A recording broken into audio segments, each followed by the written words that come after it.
আসসালামু আলাইকুম ওয়া রাহমাতুল্লাহি ওয়া বারাকাতুহু। সম্মানিত হাজিরিন, আজকে আমি এই ভিডিওতে আপনাদের সাথে আলোচনা করব বড় বড় নখ নিয়ে ওযু ও নামাজের বিধান কি এবং কতদিন পর পর নখ কাটতে হয় এ বিষয়ে ইসলাম কি বলে। আলোচনা বুঝতে সাথেই থাকবেন, চ্যানেলটি সাবস্ক্রাইব করতে ভুলবেন না। এ বিষয়ে যদি আমরা কোরআন এবং হাদিস খুলি, আমাদের কাছে বিষয়টা সুস্পষ্ট হয়ে যায়।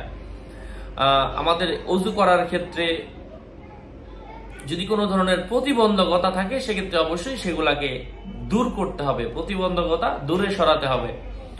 যেমন বড় বড় নখ নিয়ে ওযু করলে কিন্তু দেখা যায় নখের নিচে পানি ঢোকার সম্ভাবনা বেশি। এই জন্য ইসলাম আমাদেরকে দিক নির্দেশনা দিয়েছে, তোমরা যদি ভালো করে গোসল টোসল করো, ওযু করো, তো হাতের আঙ্গুলের মধ্যে যদি আংটিও থাকে, সেই আংটিটাও ভালো করে তুমি নাড়িয়ে নাও, যাতে করে ভিতরে পানি পৌঁছায়। এটা শরীয়ত খুবই সতর্ক থাকার জন্য বলেছে। এই জন্য বড় বড় নখ রাখলেন আর আপনি পানি ঢুকলো না, তো আপনার ওযুই হবে না। আর ওযু না হলে আপনার নামাজই হবে না। নামাজ না হলে আপনি জান্নাতে যাবেন না।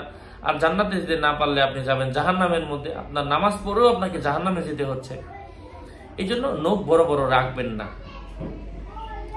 এটা হচ্ছে, নখ বড় রাখলেও তো জীবাণু ঢুকে এবং অসুস্থতা, রোগ বালায় আরো বেশি ছড়ায়।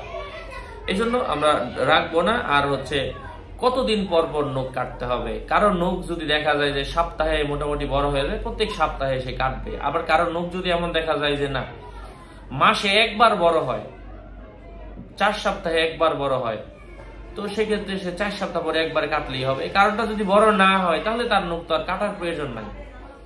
তবে মোটামুটি কারণটা একটু তাড়াতাড়ি বাড়ে, কারণটা একটু আস্তে আস্তে বাড়ে। তো যখনই বড় হয়, বড় হতে শুরু করে, তখনই আপনি কাটবেন।